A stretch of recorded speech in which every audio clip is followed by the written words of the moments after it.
East Delhi से गौतम गंभीर रह चुके हैं, क्यों टिकट कटी उनकी? काम नहीं किया उन्होंने जनता के बीच में। 5 साल में वो कभी जनता के बीच में नहीं आए, उन्होंने कोई काम इस दिल्ली के लिए नहीं किया। हमने कई बार उनको लेटर भेजे, लेकिन वहाँ जो व्यक्ति बैठे हुए थे उन्होंने वो लेटर रिसीव करने से भी मना कर दिया गौतम गंभीर जी ने, जो कुल मिला के देश के कानून का भी उल्लंघन है। कहाँ से आती है इतनी एरोगेंस? बेसिकली एरोगेंस कह सकते हैं, ये कह सकते हैं कि किसी को अगर उसकी जरूरत ना हो, अगर आप उसको वो दे दो तो उसको उसकी जरूरत ही नहीं थी उस चीज की। एक तो होता है पॉलिटिकली इस बात को फैलाना कि यार ये तो संविधान बदल देंगे, इन्होंने डेमोक्रेसी खत्म कर दी, लेकिन इस देश का आम इंसान बिलीव कैसे करे कि सच में ये संविधान खत्म कर देंगे? 400 पार क्यों लाना चाहती है बीजेपी? के पास तो पूर्ण बहुमत था अभी भी, वो 400 पार क्यों चाहते हैं? अनंत हेगड़े इनके एक सांसद हैं बीजेपी के, उनका एक बयान आता है, उनसे पत्रकार ने पूछा भाई आप 400 पार क्यों चाहते हैं? उन्होंने कहा हमें 400 पार चाहिए क्योंकि हमें देश का संविधान बदलना है। आज वो क्या चाहते हैं? वो ये चाहते हैं कि जो चुनी हुई सरकार है, उन चुनी हुई सरकार के ऊपर जो इलेक्टेड लोग हैं, इलेक्टेड लोगों के ऊपर सिलेक्टेड लोगों को बैठा दो। इलेक्टेड लोग काम ही नहीं कर पाएंगे। डेमोक्रेसी को खत्म करने की शुरुआत हो चुकी है। उसके तमाम उदाहरण देखने के लिए मिल रहे हैं कि चुनाव जब शुरू हो जाता है तो चुनाव से पहले किस प्रकार से जीती हुई पार्टियों के एमएलएस को तोड़ के लेके आना, पैसे का धनबल का उपयोग करना। कोर्ट को समझना चाहिए कि आज किस प्रकार से विपक्ष के लोगों के ऊपर कार्रवाई करने के लिए ईडी केस बना रही है। केस बनाने के एवज में या तो पैसा वसूल रही है या भारतीय जनता पार्टी में ज्वाइन करा रही है। भाजपा ही कहती है कि विपक्ष का सारा रोना जो है अपने आप को बचाने के लिए। जब आपकी कांग्रेस से बात होती है या आपको इंडिया गठबंधन की जितनी बैठकें हुई, उसमें क्या सच में दिल में ये पीड़ा है कि लोकतंत्र खत्म हो रहा है या सिर्फ अपनी कुर्सी बचाने की सारी कवायद है? कुर्सी तो जनता बचाती है। जो भ्रष्टाचार का पूरा खेल ये बताते हैं कि भ्रष्टाचारी हैं, ये कुर्सी बचाना चाहते हैं, ये तो सरकार बचाना चाहते हैं, ऐसा है नहीं। क्यों नहीं है उसका मैं उदाहरण देता हूँ। इलेक्टोरल बॉन्ड कितना भी कोशिश कर लो मीडिया से गायब करने की, लेकिन लोगों तक पहुंच गया मैसेज। विपक्ष के नेताओं की गिरफ्तारी, कांग्रेस के सारे अकाउंट्स को सीज करना, आम आदमी पार्टी के मुखिया को गिरफ्तार करना, ये सब जनता देख रही है। क्या है जो भारतीय जनता पार्टी को फिर भी इतना कॉन्फिडेंस है कि उन्हें कोई फर्क नहीं पड़ता? आपको क्या लगता है रीजन क्या है? ये सारे हथकंडे तब अपनाए जाते हैं जब व्यक्ति को लग रहा होता है कि मैं चुनाव हार रहा हूं। आप सोचिए, जिस व्यक्ति को ये पता हो कि मैं 400 पार जा रहा हूं, क्या वो दूसरी पार्टी के भ्रष्ट लोगों को अपनी पार्टी में शामिल कराएगा? कभी नहीं कराएगा। अगर दूसरी पार्टी के लोगों को तोड़ के लेके आ रहा है तो 400 पार तो हो नहीं रही है।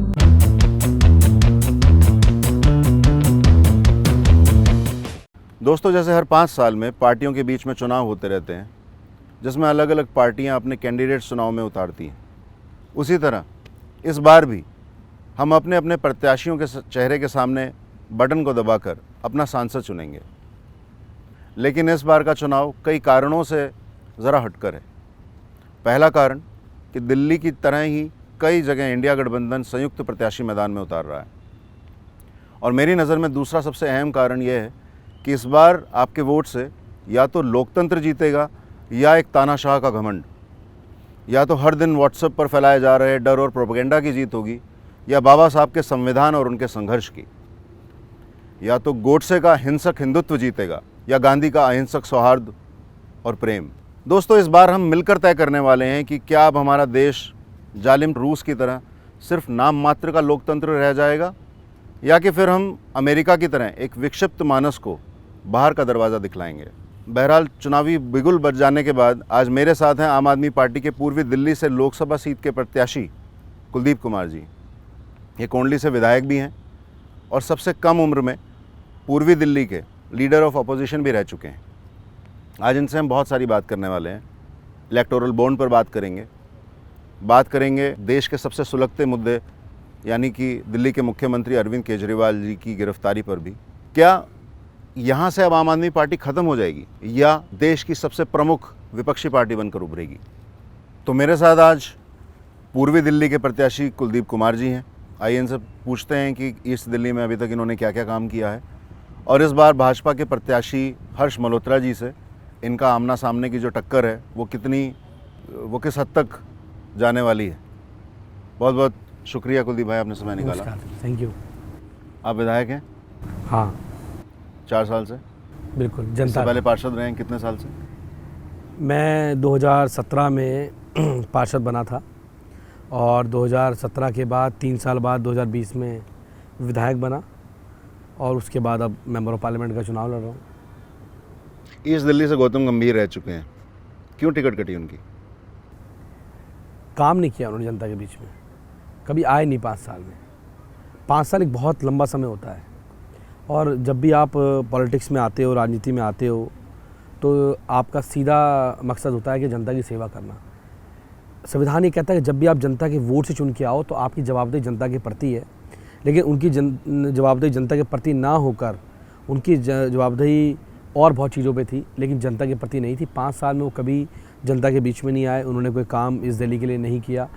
और अब लोग तो उनका नाम भी भूल गए पूरी दिल्ली के अंदर, तो कोई काम नहीं किया, शायद इसलिए उनका टिकट वहाँ से कटा। आप ऐसे विधायक कभी मिले उनसे, अपने सांसद से? नहीं, मैंने तो काफ़ी उनसे टाइम मांगा मिलने का, लेकिन बड़ा आश्चर्य होगा कि मैं एक विधायक हूँ, सिटिंग वहाँ से काउंसलर रहा हूँ, और मैंने कई बार मिलने का समय मांगा, मुझे तक समय नहीं दिया गया। मेरे यहाँ बहुत सारी RWS थी, उन लोगों ने भी कई बार समय मांगा, क्योंकि कई सारे मुद्दे बहुत जॉइंट होते हैं जो मिलकर हमें आगे बढ़ना होता है उन चीज़ों पे, लेकिन कभी समय मिला नहीं। और तो और मुझे आश्चर्य तब हुआ कि होता क्या है कि किसी भी MLA का ऑफिस हो, किसी काउंसलर का हो, किसी MP का हो, चाहे किसी अधिकारी का भी हो, अगर मैं वहाँ कोई कंप्लेंट देने जाता हूँ तो मेरी कंप्लेंट रिसीव की जाएगी। तो हमने कई बार उनको लेटर भेजे, लेकिन वहाँ जो व्यक्ति बैठे हुए थे उन्होंने वो लेटर रिसीव करने से भी मना कर दिया। गौतम जी ने उनको हमारे लेटर तक भी रिसीव नहीं किए, जो कुल मिला के देश के कानून का भी उल्लंघन है। मतलब तो बहुत डेली प्रोसीजर है, मतलब आप राष्ट्रपति तक को चिट्ठी लिखो तो वहाँ पे स्वीकार जरूर होती है। मतलब प्रधानमंत्री को जवाब ना आए, लेकिन रिसीविंग तो होती है। लेकिन इस केस में ऐसा हुआ कि वो रिसीविंग भी नहीं हुई, तो जनता से भी नहीं मिल पाए, हमसे भी नहीं मिल पाए, और कभी मुलाकात हो नहीं पाई आज तक। कहाँ से आती है इतनी एरोगेंस? मतलब आप भी विधायक रहे हो इतने समय, सब 4 साल हो गए आपको क्या लगता है एरोगेंस क्यों आती है? ये किसी व्यक्ति विशेष की बात नहीं कर रहा। बेसिकली एरोगेंस कह सकते हैं, ये कह सकते हैं कि किसी को अगर उसकी ज़रूरत ना हो, अगर आप उसको वो दे दो, उसको भूख ही नहीं उस चीज़ की, उसको उसकी ज़रूरत ही नहीं थी उस चीज़ की। मैं उन पर कोई कटाक्ष नहीं कर रहा, लेकिन बेसिकली उनको ज़रूरत नहीं थी उसकी, लेकिन उनको दिया। अब जनता को ये सोचना चाहिए कि हमें उन लोगों को ही लेके आना चाहिए अपने बीच में, जो हमारे बीच के हों, हमारी समस्या को जानते हो, उसका समाधान जानते हो, हमारे सुख में दुख में हमारे साथ खड़े हो सकें। ऐसे लोगों को लेके ना आ जाएं जिनको आपके वोट की अहमियत ही ना पता हो, जिनको यही ना पता हो कि ये इस गांव के प्रमुख आदमी कौन है, इस RW के प्रमुख प्रेसिडेंट कौन है, इस पॉकेट में कौन मेन लोग रहते हैं, यहाँ के लोगों की समस्याएँ क्या हैं, उनका समाधान क्या है। तो लोगों को ये पता नहीं होता। तो मुझे लगता है कि सबसे बड़ी गलती तो जनता को ये सोच के वोट करना चाहिए कि वोट कर किसको रही है।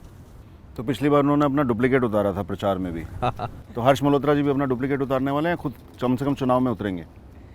देखिए, भाजपा के पास बेसिकली कोई एजेंडा नहीं होता है, उनके पास कोई उपलब्धि नहीं होती है, उनके पास कोई उनके रिपोर्ट कार्ड नहीं होता है।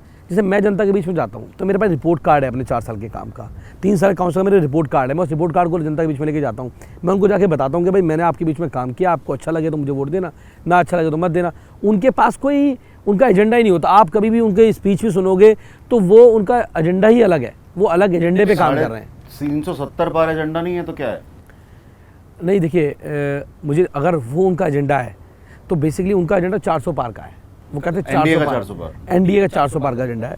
तो मुझे भी बड़ी, जब मैंने सुना ये 400 पार, तो मुझे बड़ी सोचा, मैंने यार 400 पार क्यों लाना चाहती है बीजेपी? के पास तो पूर्ण बहुमत था अभी भी, वो 400 पार क्यों चाहते हैं?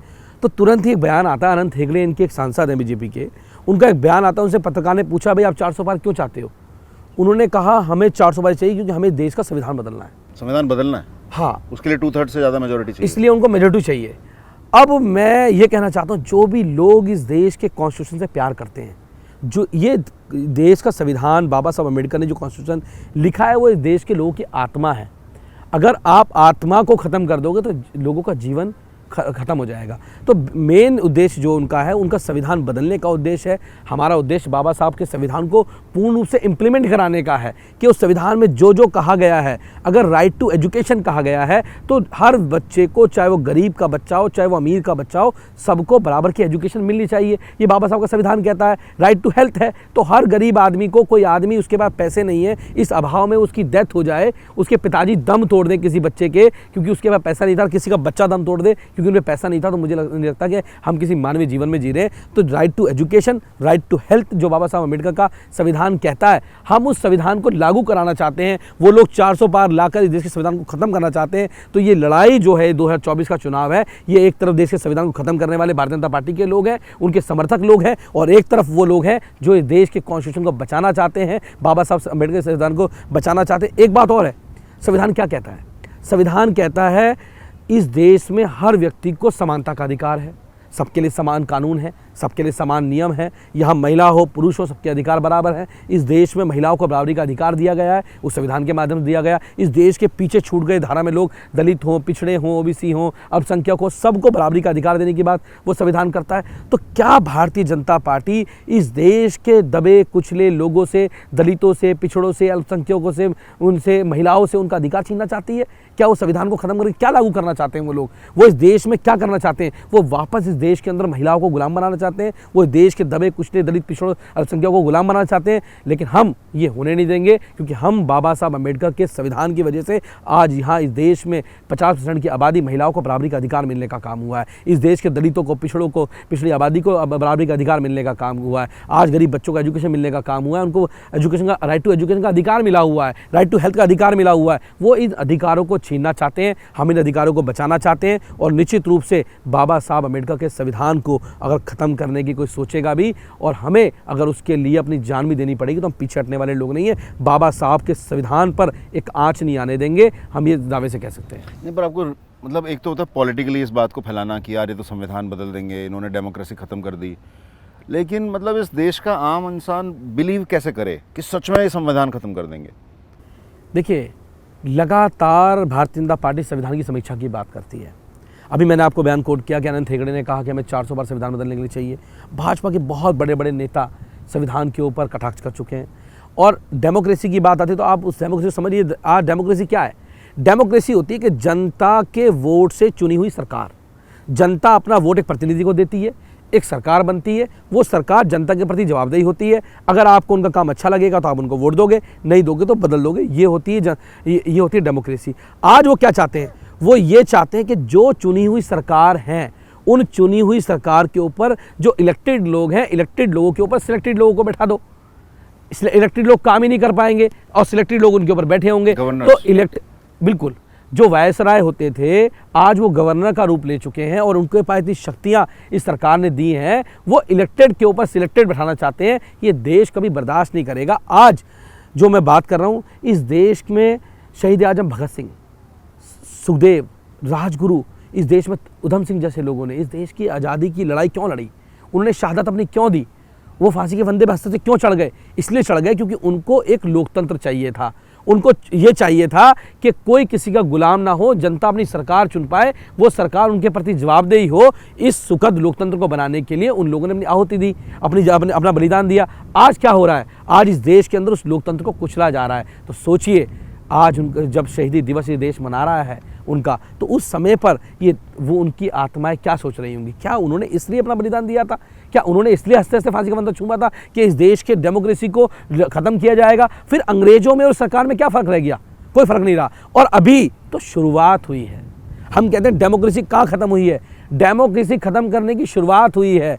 लेकिन अगर ये सरकार 2024 में रिपीट होती है तो डेमोक्रेसी को ख़त्म किया जाएगा और हम वापस उन्हीं जगह पे पहुंच जाएंगे जहां से हम उठ के आए थे। ये उस डेमोक्रेसी को ख़त्म करने की शुरुआत की गई है। और हमेशा अरविंद केजरीवाल जी कहते थे कि अगर इस देश के गृह मंत्री अमित शाह जी जैसे लोग होंगे तो आप सोच लीजिए इस देश की डेमोक्रेसी के क्या हालात होंगे। और डेमोक्रेसी को ख़त्म करने की शुरुआत हो चुकी है। उसके तमाम उदाहरण अब देखने के लिए मिल रहे हैं कि चुनाव जब शुरू हो जाता है तो चुनाव से पहले किस प्रकार से जीती हुई पार्टियों के एमएलएस को तोड़ के लेके आना, पैसे का धनबल का उपयोग करना, ये भी चुनाव क्यों बनाया गया है?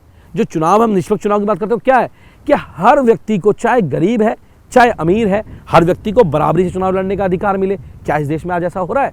आज एक लाइन होती है कि सबको इस लाइन से दौड़ना है और सबको इस लाइन से आगे भागना, जो जीतेगा वो विजेता कहलाएगा। आज एक को उस लाइन पे पीछे खड़ा कर दिया, एक को आगे खड़ा कर दिया। जो भाजपा वाला आगे खड़ा है, एक पीछे खड़ा कर, दौड़ो, अब कौन जीतेगा? ये कैसी दौड़ हो रही है इस देश में? तो आज जो है वो इस डेमोक्रेसी को, इस लोकतंत्र को ख़त्म करने का प्रयास किया जा रहा है और भारतीय जनता पार्टी पूरी तरह से पे उतारू हुआ है आज की डेट में।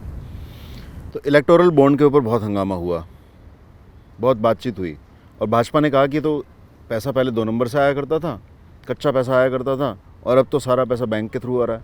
तो इससे क्या ऑब्जेक्शन होना चाहिए? देखिए, मुझे तो लगता है कि खैर चंदा किसको कहाँ से मिल रहा है, किसी ने चंदा किसी को दिया, एक अलग विषय है।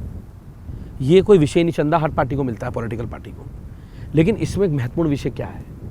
एक महत्वपूर्ण विषय ये है कि एक व्यक्ति के, एक बड़ी कंपनी के यहाँ रेड हो जाती है और जिस कंपनी के यहाँ रेड होती है, जाहिर सी बात है अगर रेड ईडी ने की है तो उन्हें गलत काम किया होगा, ईडी के पास कोई साक्ष्य होंगे तभी उसके यहाँ रेड हुई होगी। उसके यहाँ रेड हो जाती है और रेड होने के कुछ दिन बाद जब वो व्यक्ति भारतीय जनता पार्टी को चंदा दे देता है तो चंदा देने के बाद उसकी सारी कानूनी जो प्रक्रिया होती है वो बंद कर दी जाती है, सारी जांच रुक जाती है। ये गलत है। वो गलत है कि आप ऐसी कंपनियों से, बड़ी बड़ी कंपनियों से जो बड़े बड़े घोटाले इस देश के अंदर कर रही हैं, जहां ईडी लगातार रेड मारती है और रेड मारने के बाद चंदा दे देती है, आप किसी को धंधा देने की वजह चंदा ले लेते हो, किसी को धंधा दो, ये गलत है। यानी कि इसमें निष्पक्ष रूप से है कि कहीं ना कहीं इसमें बड़ा भ्रष्टाचार किया गया है। और अभी का एक ताज़ा मामला बता देता हूँ। एक कंपनी थी जो जिस शराब घोटाले की दिल्ली में बात चल रही है, उसके अंदर जो अप्रूवर जिसको ईडी ने बनाया, सरकारी गवाह जिसको बनाया, वो सरकारी गवाह जब उसने गवाही दी अपनी, तो उसके यहाँ से भारतीय जनता पार्टी ने ईडी की रेड करी। उसके रेड करने के बाद उसको जेल भेजा। वहाँ से जेल भेजने के बाद 5 करोड़ का चंदा भारतीय जनता पार्टी ने रेड्डी से लिया। अरबिंदो फार्मा चंदा लिया उन्होंने 5 करोड़ रुपए का, और 5 करोड़ का चंदा लेते ही कोर्ट में होता है, उनकी बेल हो जाती है। बेल को ईडी बिल्कुल भी अपोज नहीं करती है, ईडी चुप खड़ी रहती है क्योंकि बड़े वाले मालिक के पास चंदा पहुंच चुका था और उनकी वहां से बेल हो जाती है।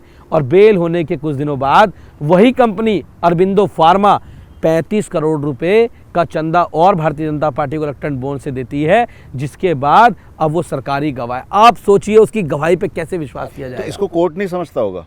कोर्ट के सामने भी अभी साक्ष्य हैं। कोर्ट उनसे बुला के नहीं पूछेगा कि तुमसे पैसे मांगे गए या तुमने दिए। देखिए, मतलब कोर्ट तो न्याय के लिए है ना। देखिए, मुझे लगता है कि जब ये मामला वहाँ पहुँचेगा सुप्रीम कोर्ट तक, तो देखिए कोर्ट को इस पे समझना चाहिए। कोर्ट को समझना चाहिए कि आज किस प्रकार से विपक्ष के लोगों के ऊपर कार्रवाई करने के लिए ईडी केस बना रही है। केस बनाने की एवज में मोटा पैसा वसूल रही है, या तो पैसा वसूल रही है या भारतीय जनता पार्टी में ज्वाइन करा रही है। या तो आप ज्वाइन हो जाओ या आप जेल चले जाओ, आपके पास 2 ही रास्ते होते हैं। तो कोर्ट को ये समझना चाहिए, क्योंकि ये जो पीएमएलए कानून है ये अपने आप में इतना पेचीदा कर दिया है पीएमएलए कानून। मैं तो अपनी जब स्पीच में बोलता हूँ लोगों जाके कि भाई आपके बेटे को किसी को थाने से बुलाया, थाने में बुलाया कि भाई थाने आ जाओ, क्या हुआ है जी? मर्डर हुआ है। कहाँ पे हुआ है जी? यहाँ पे हुआ। आपको क्यों बुलाया गया? कि जी उसने बताया मर्डर आपने किया है। साक्ष्य कुछ नहीं है, ना उसका ये पता मर्डर कहाँ पे हुआ है, ना सीसीटीवी की कोई फुटेज है, ना किसी का कोई वो है। उसके बाद उसको बुला के बैठा लेते हैं। अब उसके ऊपर उसको अब कहते हैं जी आप बताओ आपने नहीं करा। हम तो नहीं बता, हम पे तो कोई सबूत है नहीं, आप बता दो आपने मर्डर किया है नहीं किया है, आप बता दो। अब वो व्यक्ति बेचारा वहाँ सड़ रहा है क्योंकि वो ये साबित नहीं, अब उसको साबित करना है कि मैंने मर्डर नहीं किया। अब ये सबूत उसको जुटाने, ये कौन सी न्याय प्रक्रिया है भाई? हमेशा तो ये होता है कि पुलिस आपको बुलाएगी, आपकी वीडियो दिखाएगी, आपके एविडेंस दिखाएगी, आपको बताएगी कि आप यहाँ मौजूद थे, आपने मर्डर किया, चाकू ये वाला था, इस चाकू से आपने मर्डर किया था, सब कुछ पकड़ा जाएगा। अगर चाकू भी कोर्ट में बरामद नहीं कर पाता तो उसको भी साक्ष्य नहीं माना जाता। उसके बाद तो आज इस देश में ये प्रक्रिया की जा रही है कि आपको साबित करना है आपने मर्डर किया है नहीं किया है। तो ये जो पीएमएलए कानून है ये बहुत पेचीदा कानून है और उसको अमेंडमेंट करके भारतीय जनता पार्टी ने 2017 में ये अमेंडमेंट किया। पहले एक कानून होता था कि आपको बाहर के जो आतंकवादी हैं, टेरर फंडिंग है, उनको रोकना है, लेकिन आज तो अपने देश के नागरिकों पर, अपने देश के उन लोगों पर जो चुनाव जीत कर आए हुए हैं, जो इलेक्टेड लीडर्स हैं, जो एक बड़ी पार्टी के लीडर्स हैं, उनके ऊपर थोपा जा रहा है, उनको जेल में डालने की, ताकि भारतीय जनता पार्टी अकेले चुनाव लड़ सके। अब लड़ाई चल रही है कि हमें अकेले चुनाव लड़ना है, हमें अकेले चुनाव जीतना है, और जीतने का तरीका क्या है कि सामने कोई लड़े ना। ये काहे का चुनाव हो गया भाई? ये किस बात का निष्पक्ष चुनाव है? तो इस पर चुनाव आयोग को संज्ञान भी लेना चाहिए और कोर्ट को भी संज्ञान लेना चाहिए कि जिस प्रकार से आज इस देश की डेमोक्रेसी का मजाक बनाया जा रहा है, आज इलेक्शन कमीशन का मजाक बनाया जा रहा है, वो इस देश के आने वाले समय के लिए बहुत खतरनाक है। कुलदीप भाई, आप बात कर रहे हो कि चुनाव आयोग की, जिस चुनाव आयोग की आप बात कर रहे हो, जिससे पूरा देश उम्मीद लगा के बैठा है, आपको याद दिलाने के लिए बता रहा हूँ कि कुछ समय पहले ये प्रावधान बनाया गया था कि चीफ जस्टिस ऑफ इंडिया भी उस चुनाव आयोग के आयुक्त को नियुक्त करने के लिए कमेटी का हिस्सा रहे, जिसको हमारे माननीय प्रधानमंत्री जी ने दरकिनार करते हुए अपने एक नामित यानी नॉमिनेटेड मिनिस्टर को उसका पार्ट बनाया, जो कि अमित शाह जी हैं आज की कमेटी में, और साथ में उसमें एक विपक्ष के चीफ रहते हैं जिनका नाम अधीर रंजन चौधरी जी है। बाद में उन्होंने आके पीसी की कि इसमें मैंने अपना पॉइंट रखा कि यहाँ पर इस तरह से आयुक्त तो आप नहीं नियुक्त कर सकते। उन्होंने अपने जो पॉइंट ऑफ कंटेंशन जो भी थे उन्होंने रेज किए, लेकिन वो फाइनली वही आयुक्त बने। और दूसरी बात, पश्चिम बंगाल में चुनाव आयोग जाता है, दौरा करता है, शायद उसको कोई ऐसी गड़बड़ियाँ दिखी, जिसको कि पुराने चुनाव आयोग गोयल साहब उसको रेस करना चाहते थे, उन्होंने वहाँ से आते ही हेल्थ का हवाला देते हुए रिज़ाइन दे दिया कि मैं अगला चुनाव आयुक्त नहीं रहना चाहता हूँ। तो कहीं ना कहीं कुछ ना कुछ तो दाल में काला है कि नहीं? देखिए, इस लोकतंत्र में जितने भी फैसले होते हैं वो बहुमत के आधार पे होते हैं। कोई भी कमेटी बनती है तो उसमें बहुमत होता है। मान लीजिए 3 मेंबर्स हैं, अब 3 में से अगर 2 सहमत हैं तो वो प्रस्ताव पास हो जाएगा, 1 सहमत है तो प्रस्ताव पास नहीं होगा। अब जो एक कमेटी थी, इस कमेटी में एक तो प्रधानमंत्री खुद थे, एक उनके साथ में चीफ जस्टिस ऑफ इंडिया थे, और साथ में एक नेता प्रतिपक्ष जो भी रहे, किसी पार्टी के भी रहे। ये एक पूरा एक वो होता है, सिस्टम होता है।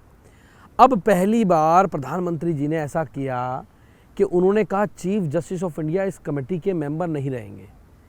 तो आप बताइए, ये देश को सोचना चाहिए, क्या वो कमेटी कभी किसी निष्पक्ष रूप से चुनाव आयुक्त का चयन कर सकती है? कभी नहीं कर सकती इस देश के अंदर। कैसे हो सकता है? अब जिस कमेटी के अंदर 3 लोग हैं, अब भाजपा ने कह दिया कि मोदी प्रधानमंत्री जी ने कह दिया जी एक तो मैं रहूँगा, एक मेरे कोई साथी रहेंगे, एक विपक्ष वाले रहेंगे, यानी कि 2 तो नहीं के हो गए। अब वो जो भी विरोध करते रहे उसका कोई मतलब नहीं बनता।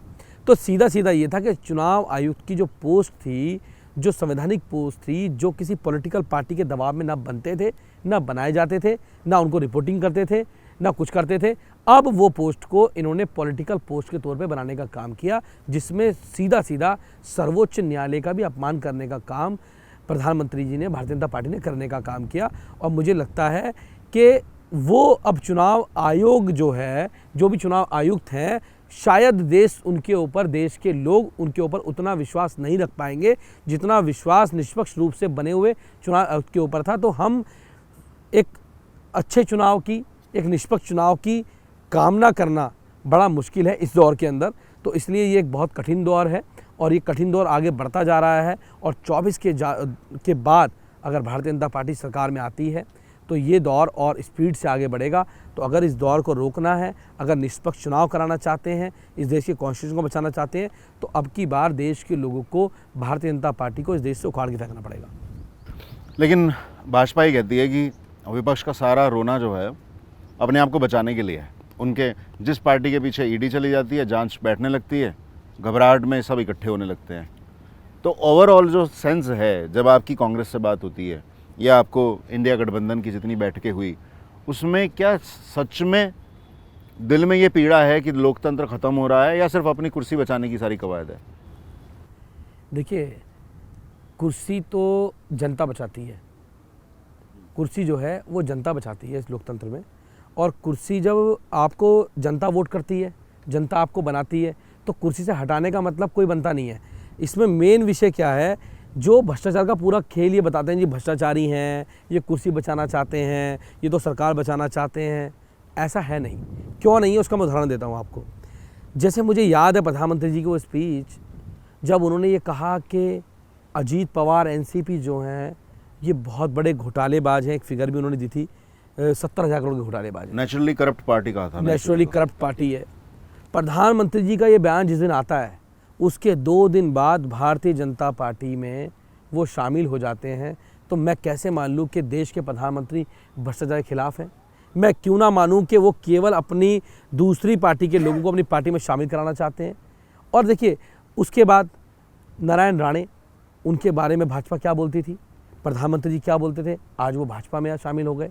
उसके बाद हसन मुश्रीफ, जिनके ऊपर चीनी मिल के घोटाले की ईडी रेड कर रही थी, दबा के उनके वहाँ रेड पड़ रही थी, आज वो भाजपा में आ गए तो रेड भी बंद हो गई। उसके बाद अशोक चव्हाण को आप देख लीजिए, लगातार ईडी उनके ऊपर रेड कर रही थी, आज उनकी फाइल भी ईडी खो चुकी है, आज वो चार्जशीट भी ईडी खो चुकी है, आज उनकी नोटिस भी ईडी एक केस में कहा ना कि हमारे पास फाइल नहीं है, गुम हो गई। हाँ, वही केस था वो, कि उन्होंने कहा कि भाई हमारे पास इसकी फाइल ही गुम हो गई है। ऐसा कैसे हो सकता है? ईडी इस देश की सबसे बड़ी एजेंसी जो बड़े बड़े नेताओं को जेल में डाल रही है, वो किसी व्यक्ति की भाजपा में ज्वाइन होते ही उसकी फाइल ही खो दे, ये कैसे हो सकता है? तो ये आज की डेट में ईडी का पूरा दुरुपयोग जो किया जा रहा है, वो केवल विपक्ष की सरकारों को तोड़ने के लिए किया जा रहा है, विपक्ष के नेताओं को तोड़ने के लिए किया जा रहा है। जो भाजपा में शामिल हो जाएगा, आपके पास 2 ऑप्शन है इस देश में आज की डेट में, या तो आप जेल में जाओ या फिर आप भाजपा में जाओ। तीसरा ऑप्शन आपके पास नहीं है, या तो आपको जेल जाना पड़ेगा या आपको भाजपा में जाना पड़ेगा। तो आज के इस दौर में भी ऐसे लोग हैं जो भाजपा में जाना पसंद नहीं करते, जेल जाना पसंद करते हैं, उनमें मनीष सिसोदिया जी का नाम है, उसमें सत्येंद्र जैन साहब का नाम है, उसमें संजय सिंह जी का नाम है, उसमें अरविंद केजरीवाल जी का नाम है, उसमें हेमंत सोरेन का नाम है। ऐसे तमाम लोग जिन्होंने भाजपा में जाना पसंद नहीं किया, जेल जाना पसंद किया। और जब इस देश का इतिहास लिखा जाएगा तो लिखा जाएगा कि इस देश में एक तानाशाह था जो अपनी तानाशाही के सत्ता के नशे में इतना चूर था कि वो देश भर के नेताओं को उठा के विपक्ष के जेल में डालने का काम कर रहा था, उनको भाजपा में शामिल कराना चाहता था। लेकिन ये नेता थे जो उस समय भी अड़े रहे, डटे रहे, जेल गए लेकिन भाजपा में नहीं गए। तो ये देश याद रखेगा। और एक तो ईडी का बड़ा अच्छा बताता हूँ मैं आपको, तमिलनाडु के अंदर 2 किसान भाई थे, दोनों दलित परिवार के थे। उनके भाजपा के किसी नेता के साथ कहासुनी हो गई, किसी प्रॉपर्टी के विवाद को लेके, कुछ छोटी सी प्रॉपर्टी के विवाद को लेके। उनके खाते में 450 रुपये थे। उनको ईडी ने नोटिस किया और दिल्ली बुलाया। आप सोचिए, ईडी के बाद इतना काम आ गया कि वो दलित समाज के 2 किसान जिनके खाते में 450 रुपये हैं, ईडी उनकी जांच करने चली गई। तो ईडी आज केवल और केवल भारतीय जनता पार्टी की कठपुतली बन के रह गई है। और भारतीय जनता पार्टी का काम और मोदी जी का काम केवल विपक्ष की पार्टियों को तोड़ना और अपनी पार्टी में शामिल कराना। देश ने पूरा देखा है भाई, रातों रात यहाँ मुख्यमंत्री बदल दिए जाते हैं, रातों रात क्या यहाँ से क्या हो जाता है। और तो और इसमें एक चंडीगढ़ का मामला भी है। चंडीगढ़ में मेरे को तो याद है वो वाकया कि मैं टीवी डिबेट में गौरव भाटिया जी इनके प्रवक्ता हैं, उनके साथ बैठा हुआ था। तो मैंने उनसे कहा, ऐसी बात चल रही थी, एंकर ने पूछा कि चंडीगढ़ में किसका मेयर बनेगा। तो हमने कहा इंडिया अलायंस हो गया तो इंडिया का मेयर बनेगा, हमारे पास 20 वोट थे। गौरव भाटिया ने इतने कॉन्फिडेंस के साथ कहा कि नहीं, यशस्वी प्रधानमंत्री मोदी जी के नेतृत्व में चंडीगढ़ का मेयर बनने जा रहा है और इंडिया गठबंधन को वो सबक सिखाया जाएगा। अच्छा, मुझे लगा सब पॉलिटिकल लाइन बोल रहे होंगे। 2 दिन बाद जब मैंने देखा तो मुझे पता लगा कि चंडीगढ़ में भारतीय जनता पार्टी का मेयर बन गया। मैं बड़ा हैरत में आ गया, ऐसा कैसे हुआ। उन्होंने बताया कि 8 वोट जो इंडिया अलायंस के जो वो थे काउंसलर थे, उन्होंने गलत वोट डाल दिए। मुझे बड़ा आश्चर्य हुआ, यार इस देश के अंदर जो काउंसलर है 8 के 8 वोट करके डाल देंगे, वो भी एक ही अलायंस के। भाजपा किसी को सबको वोट डालने आते थे क्या। लेकिन जब वो अनिल मसीह जैसे लोग पकड़े गए, उस कैमरे में कैद हुए, जिस कैमरे को भारतीय जनता पार्टी हटाना चाहती थी वहाँ से, और जब उसका रिकॉर्ड निकल के आया तो वहाँ समझ में आया उस समय पर कि कैसे वोटों की चोरी की गई। और अनिल मसीह ने जो एक पैन चलाया, इस देश के लोकतंत्र के ऊपर चाकू मारने का काम अनिल मसीह ने किया। 8 के 8 बार उन्होंने इस देश के संविधान के ऊपर, बाबा साहब अम्बेडकर के कॉन्स्टिट्यूशन के अंदर इस देश के लोकतंत्र के ऊपर प्रहार करने का काम किया। और उसके बाद सुप्रीम कोर्ट को उन अनपढ़ भाजपाइयों को बताना पड़ा कि 16 नंबर वाला इस देश में बड़ा नहीं होता, 20 नंबर वाला बड़ा होता है, जो दूसरी क्लास के बच्चे को पता होता है। और बाद में जीत इंडिया अलायंस की हुई और बाद में कुलदीप कुमार जो सफाई कर्मचारी थे, उनको चंडीगढ़ के मेयर बने। तो ये लोकतंत्र की जीत थी। तो भारतीय जनता पार्टी किसी भी कीमत पे, केवल उनका काम है इस देश की सत्ता में काबिज रहना। और उसके लिए उन्हें दंगे कराने पड़े, फसाद कराने पड़े, वोटों की चोरी करनी पड़े, ईवीएम में चोरी करनी पड़े, जो भी करना पड़े वो उसके लिए तैयार बैठे रहते हैं। लेकिन अब की बार मुकाबला बहुत टफ है। अब की बार भारतीय जनता पार्टी का मुकाबला इंडिया अलायंस से है। तो हम छोड़ने वाले नहीं हैं। हम ईवीएम की रखवाली भी करेंगे, हम वोटों की रखवाली भी करेंगे। और हमारी पूरी कोशिश है कि भारतीय जनता पार्टी को चोरी नहीं करने देंगे, देश सामने एक्सपोज करने का काम करेंगे। एक बात बताओ, हमने बात शुरू करी मेयर की चुनाव की, चंडीगढ़ के मेयर चुनाव के, जो भी रहा पूरे देश ने देखा, पूरा नंगा नाच मचाया बीजेपी ने, देखा। इलेक्टोरल बॉन्ड कितना भी कोशिश कर लो मीडिया से गायब करने की, लेकिन लोगों तक पहुंच गया मैसेज। विपक्ष के नेताओं की गिरफ्तारी, कांग्रेस के सारे अकाउंट्स को सीज करना, आम आदमी पार्टी के मुखिया को गिरफ्तार करना, ये सब जनता देख रही है। क्या है जो भारतीय जनता पार्टी को फिर भी इतना कॉन्फिडेंस है कि उन्हें कोई फर्क नहीं पड़ता कि कुछ भी कैसे भी चुनाव आयोग का चयन करें, आयुक्त का चयन करें, कैसे भी चुनाव लड़ें, किसी भी पार्टी के नेता को अपने साथ लाके मर्ज करें, अब उन्हें किसी बात से कोई फर्क नहीं पड़ता। टोटली वो ओवर कॉन्फिडेंट है। आपको क्या लगता है रीज़न क्या है? लोगों का परसेप्शन तो सबको डर लगता है, हर नेता को ये होता है कि मेरा परसेप्शन खराब हो गया तो सब खत्म हो जाएगा। मुझे कैसा लगता है कि होता क्या है राजनीति में कि जब भी किसी व्यक्ति को लगता है ना मैं चुनाव जीतना जा रहा हूँ, तो 2 बातें होती हैं। जब वो चुनाव जीतने जा रहा होता है तो वो ये सोचता है यार मैं ना किसी कंट्रोवर्सी में फंसना नहीं चाहता। कोई कंट्रोवर्सी हो, मैं किसी ऐसे आदमी को ज्वाइन कराऊँ अपनी पार्टी में जिसमें मेरे ऊपर ब्लेम लग जाएँ, जिस पे लोग मुझे ट्रोल कर जाएं, ऐसे व्यक्ति को मैं ज्वाइन कराऊं, ऐसी पार्टी को मैं तोड़ूं जिसमें मुझे मेरे पे आरोप लगें कि मैं संविधान की हत्या कर रहा हूं, मैं लोकतंत्र को वो कर रहा हूं। तो जब मैं जीत रहा होता हूँ, कोई भी व्यक्ति जब जीत रहा होता है चुनाव को, तो मुझे लगता है कि कभी भी वो इस तरह की कंट्रोवर्सी में नहीं फंसता कि मैं इसको जेल में डाल दूँ, मैं इसको जेल में डाल दूँ, मैं इसको जेल में डाल दूँ। वो कभी नहीं फंसेगा। ये सारे हथकंडे तब अपनाए जाते हैं जब व्यक्ति को लग रहा होता है कि मैं चुनाव हार रहा हूँ। तो आज भारतीय जनता पार्टी को और मोदी जी को, चाहे वो नारा 400 पार का दें या 800 पार का दें, नारा देने में कोई दिक्कत नहीं है। वो कितने का नारा भी दे सकते हैं, क्योंकि कहने में कोई पैसे खर्च नहीं होते, मुझे बोलने में कोई कंट्रोल नहीं है, किसी पे भी कोई बोल सकता है। अब उन्होंने कहा जी 400 पार होंगे। आप सोचिए, जिस व्यक्ति को ये पता हो कि मैं 400 पार जा रहा हूँ, क्या वो दूसरी पार्टी के भ्रष्ट लोगों को अपनी पार्टी में शामिल कराएगा? कभी नहीं कराएगा। अगर उसको लग रहा है, उसको अपने संगठन में भरोसा होगा, उसे लगता होगा मैं 400 पार कर जाऊंगा। लेकिन अगर वो तब भी उस स्थिति में अगर दूसरी पार्टी के लोगों को तोड़ के लेके आ रहा है और भारतीय जनता पार्टी को, पूरा कांग्रेस के सारे लोगों को तोड़ के भारतीय जनता पार्टी को कांग्रेस विलय करने का काम कर दिया एक तरह से, तो 400 पार तो हो नहीं रही है। 400 पार छोड़ो, कितनी हो रही है पार? 200 पार भी नहीं हो रही। मैं आपको चैनल पे बता रहा हूँ, 200 पार भी नहीं हो रही। अगर 200 पार हो रही होती, अगर 300 पार हो रही होती, जो बहुमत पिछली बार भारतीय जनता पार्टी के पास था, तो कभी भी वो इस तरह के स्टेप नहीं उठाती। अब उन्होंने झारखंड के अंदर एक आदिवासी नेता जो वहाँ बहुत लोकप्रिय है, जिनकी लोकप्रियता बहुत चरम पे है, ऐसे लीडर को उठा के जेल में डाल दिया। आप सोचिए, क्या अगर 400 पार हो रही होती तो क्या किसी तरह लोकप्रिय नेता को जेल में डाल के दलितों का, आदिवासियों का, पिछड़ों का वोट काटने का मोदी जी कभी करते? कभी नहीं करते। उसके बाद आ जाइए, दिल्ली के अंदर उन्होंने मनीष सिसोदिया, जिनको पूरे देश में नहीं पूरे वर्ल्ड में सम्मान के साथ जाना जाता है कि उन्होंने एक एजुकेशन पे इतना शानदार काम किया।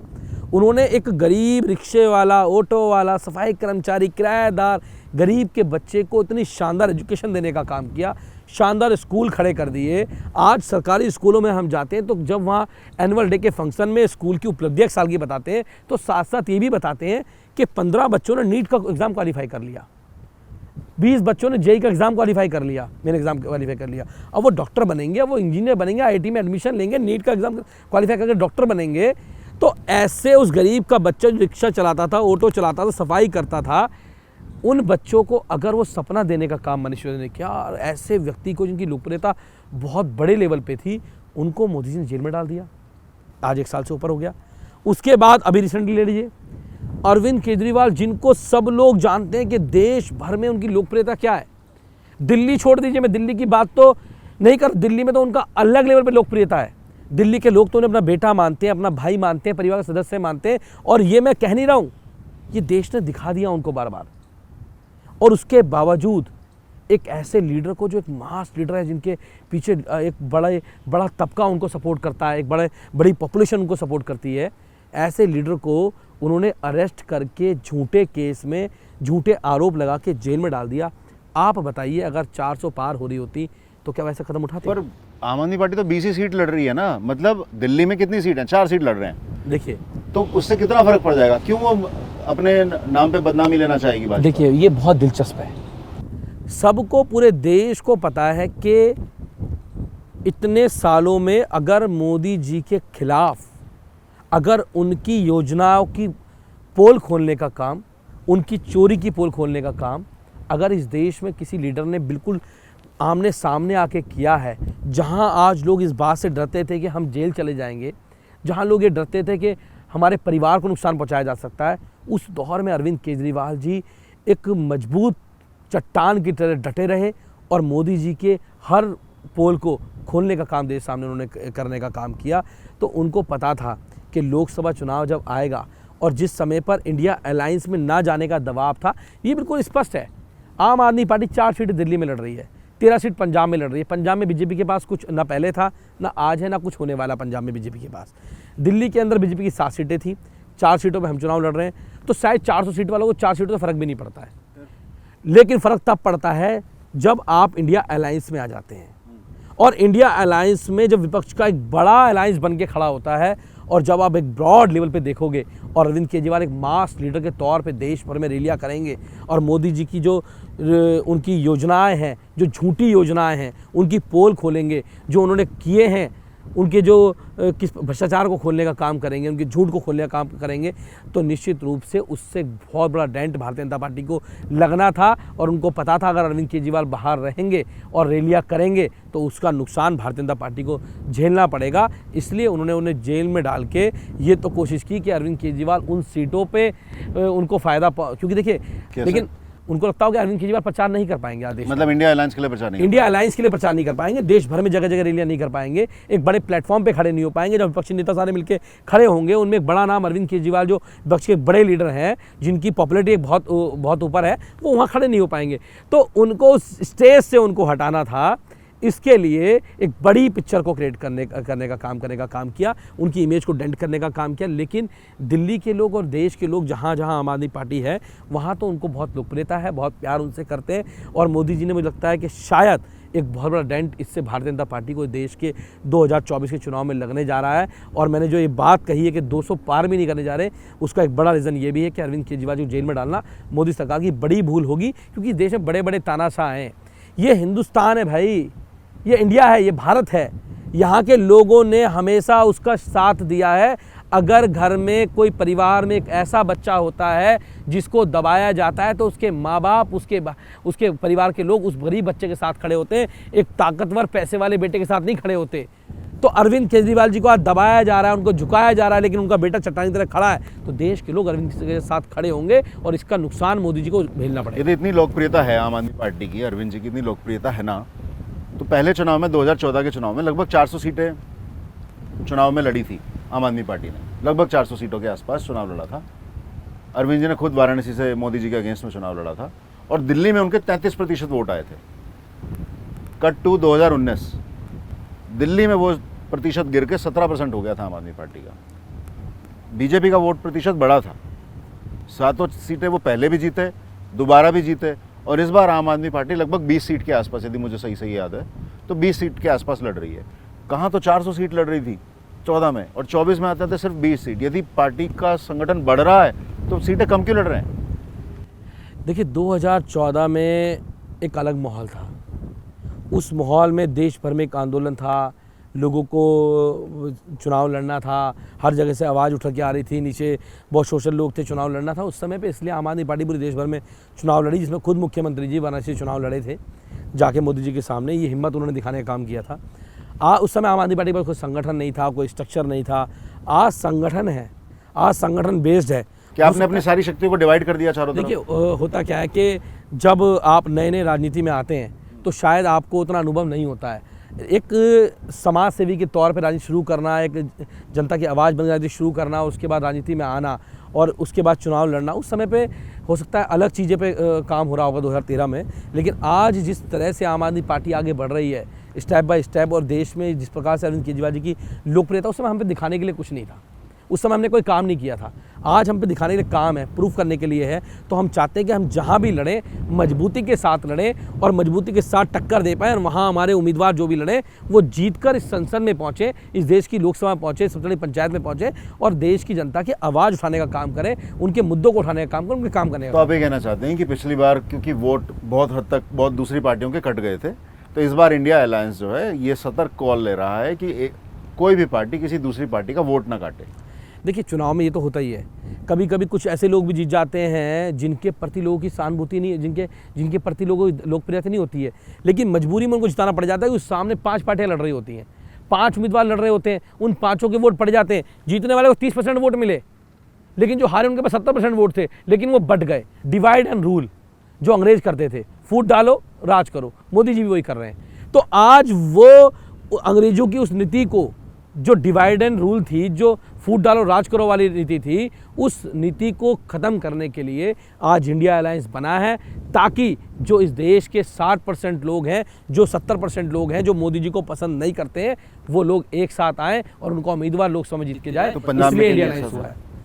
पंजाब में इसलिए नहीं किया क्योंकि पंजाब के अंदर भारतीय जनता पार्टी का कोई बेस नहीं है। वहाँ या तो आम आदमी पार्टी है, विपक्ष में कांग्रेस है, या तो कांग्रेस जीतेगी या आम आदमी पार्टी जीतेगी। वहाँ की यूनिटी ये चाहती थी हम अलग अलग चुनाव लड़ें, उनके अलग अलग मुद्दे हैं, उनका अलग अलग विषय था। वहाँ वोट डिवाइड नहीं हो रहा है, दिल्ली में वोट डिवाइड हो रहा है, और जगह जहाँ अलायंस हुआ वोट डिवाइड हो रहा है। तो हमें वोट के डिवाइडेशन को रोकना है। आप 4 साल से विधायक हैं, कोई ऐसा काम बताओ जो आपके बहुत दिल के करीब रहा हो, जो आपने प्राउड से आप बताओगे अपने लोकसभा चुनाव की कैंपेन के दरमियान कि यार मैंने ये बदला है, मेरे पास इतना सैम्पल साइज़ था। वो एक तरह से आपका एक सैम्पल साइज़ हो गया कि आपने अपनी विधानसभा में इतना बदल दिया। अब आप जब लोकसभा में आप इतनी सारी विधानसभाओं के प्रतिनिधित्व करोगे, और लोकसभा में कितने लाख वोटर हैं अभी लोकसभा में? 20 लाख 20 लाख लोगों का प्रतिनिधित्व करोगे तो क्या कुछ बदलोगे? कैसे जनता इस बात पे उम्मीद करे कि पहले आपने क्या बदला है? थोड़ा अपना रिपोर्ट कार्ड बताओ। देखो, पहले तो मैं लोगों से, सभी अपने माताओं से, बहनों से, भाइयों से कहना चाहता हूँ कि मैं इकलौता ऐसा प्रत्याशी हूँ जिसके पास, दिल्ली में 3 चुनाव होते हैं। काउंसलर का चुनाव होता है जिसका काम होता है नाली को साफ़ करना, जिसका काम होता है कूड़ा उठवाना, जिसका काम होता है मच्छर की दवाई छिड़कवाना, जिसका काम होता है लोगों से ग्राउंड पे मिलते जुलते रहना, उनकी समस्या को समाधान करना। वो काउंसलर भी मैं 2017 से 20 तक रहा। तो उसमें लोगों की नाली साफ़ कराना हो, लोगों की कूड़ा उठवाना हो, पार्कों को अच्छा बनाना हो, कूड़े के ढलाव को ठीक कराना हो, वो काम मुझे बखूबी आता है। 3 साल मैंने किया है। बेस्ट पार्षद का अवार्ड मुझे इसलिए मिला है क्योंकि मैंने बखूबी इस काम को किया। जनता ने दिया, नहीं, लोगों ने दिया। कैसे? जनता देती है। अच्छा। बेस्ट पार्षद का जनता देती है, लोगों ने दिया। चुनाव होता है? नहीं, चुनाव तो इसका नहीं होता, पहले होता था, लेकिन अब तो कई साल से इसका सर्वे नहीं किया गया। ऐसा कोई सर्वे नहीं किया। कौन संस्था करती थी सर्वे? काफ़ी, मेरे ख्याल से एक एडीआर तो नहीं करती थी? एडीआर भी करती थी, लेकिन अभी तो उन्होंने किया नहीं किया, मुझे आइडिया नहीं है इसका। लेकिन मैंने इसलिए कहा कि जनता ने दिया। क्यों दिया? क्योंकि जब मैं 3 साल पार्षद रहा तो मुझे हर आदमी का 5 साल का होता है। मुझे 2020 में मुख्यमंत्री, आम आदमी पार्टी ने, माननीय मुख्यमंत्री जी ने, मनीष सिसोदिया ने मुझे टिकट दिया एमएलए का। अब मेरे 3 साल के काम को मैंने जनता को बताया जाके विधानसभा में कि भाई मैं अगर एक छोटे से कल्याणपुरी वार्ड को, जिसको लोग ऐसी नज़र देखते थे कि यार कल्याणपुरी है, यहाँ के लोग तो बड़े गंदगी में रहेंगे, यहाँ के लोग तो ऐसे ही रहेंगे, यहाँ के लोगों तो काम नहीं होने, उस चीज़ को बदला। उनके गलियों के बाहर से कूड़ेदान को ख़त्म किया, उनकी नालियों को साफ़ किया। गली गली में कूड़े पड़े होते थे, ओपन में लोग लैट्रिन करते थे, उसको बंद करने का काम किया। तो जब मैंने वो काम लोगों को बताए तो 2020 के अंदर कोंडली के लोगों ने मुझे वहाँ से 18,000 से ज़्यादा वोटों से जिता के एमएलए बनाने का काम किया। इसका मतलब मेरे काम पे उन्होंने मोहर लगाई, जो मैंने काम किया 3 साल में। अब 4 साल बाद मुझे मुख्यमंत्री जी ने, 5 साल में मेरा टर्म होता है, मतलब 2025 में चुनाव लड़ना था एमएलए का, उससे पहले मैं 24 में चुनाव लड़ाया है। तो 24 चुनाव जो लड़ाया है मुझे 4 साल में, अब मेरे पास 4 साल का काम है। अब वो काम क्या है 4 साल का? सबसे बड़ी दिक्कत क्या है कि मैं कोंडली की बात करूंगा अभी, क्योंकि मैं वहाँ से एमएलए हूँ। कोंडली विधानसभा के अंदर एक कोंडली का ब्रिज है, एक पुल है, वो 50 साल पहले ब्रिज बना होगा। वहाँ अगर आप निकलोगे तो अगर आप 3 घंटे उस जाम में नहीं फंसे तो क्या नहीं फंसे, आप फंसोगे। कई बार तो ऐसा भी होता है कि जब लोग निकलते हैं तो कोई एम्बुलेंस नहीं पहुँच पाती, लोगों की मौत हो जाती है। ऐसा भी कई बार हुआ है। लोगों ने मुझे शिकायत करी। एक बार तो मैंने खुद खड़े होकर वहाँ एम्बुलेंस को निकलवाया और एम्बुलेंस को हॉस्पिटल तक पहुँचाने का काम किया। लंबा जाम लगता है वहाँ पे। वो कोंडली की लाइफलाइन कहा जाता है वो पुल। 50 साल में एक छोटा सा पुल है, उसके ऊपर तमाम ट्रैफिक जाम होता है। NH24 से ट्रैफिक वहाँ आता है, इधर चिल्ला वाले से आता है, इधर अक्षरधाम से ट्रैफिक वहाँ आता है, उधर तिलोपरी से आता है, इधर पटपगंज से आता है, उधर मुर्गा मंडी, बड़ी मुर्गा मंडी है, उधर बड़ी सब्जी मंडी है, तो बड़ी मंडियाँ भी हैं एशिया की, वहाँ पे वहाँ जाना होता है। आज मुझे ये कहते हुए खुशी हो रही है कि मैंने माननीय मुख्यमंत्री अरविंद केजरीवाल जी के साथ के उसमें काम करते हुए, नेतृत्व में काम करते हुए, आज 50 साल पहले एक पुल बना था, या मेरे 4 साल के कार्यकाल में एक और नया पुल बना है जो बन के तैयार हो जाएगा, लगभग कंप्लीट काम हो चुका है। तो सबसे बड़ा काम तो मुझे लगता है कि वो एक ऐसा काम है जहाँ से लोगों की जान बचने का काम होगा। पहला एक बड़ा काम ये है। दूसरा एक बड़ा काम और है कि जो हमारे स्कूल्स हैं, हम स्कूल्स की बहुत बात करते हैं और लोगों को लगता भी होगा ये स्कूल की बात करते हैं, हमेशा स्कूल की बात करते हैं। क्यों स्कूल की बात करते हैं? क्योंकि स्कूल में आपका एक भविष्य तैयार हो रहा है, एक पीढ़ी तैयार हो रही है, और वो पीढ़ी तैयार हो रही है जो पहले सोचते थे यार सरकारी स्कूल में पढ़ने का फ़ायदा नहीं है, अगर मैं पढ़ूंगा तो मैं तो पढ़ लिख के ITI में एडमिशन ले लूँगा। वो ITI के सपने को आज IIT में बदलने का काम, जो करने का काम किया है, वो इस सरकार ने, अरविंद सरकार ने करने का काम किया है। मेरा खिचड़ीपुर का स्कूल था, वो टीन में चलता था, टीन टप्पड़ में चलता था वो स्कूल। आज वो टीन टप्पड़ वाला स्कूल शानदार बिल्डिंग बन गई उसकी, और आज लोग कहते हैं कि कुलदीप कुमार ने, मोनू भाई ने मिलके अरविंद के साथ इस टीन वाले स्कूल को टैलेंट वाला स्कूल बना दिया। आज वो टीन से टैलेंट वाला स्कूल बन गया। ऐसे 6 स्कूल थे।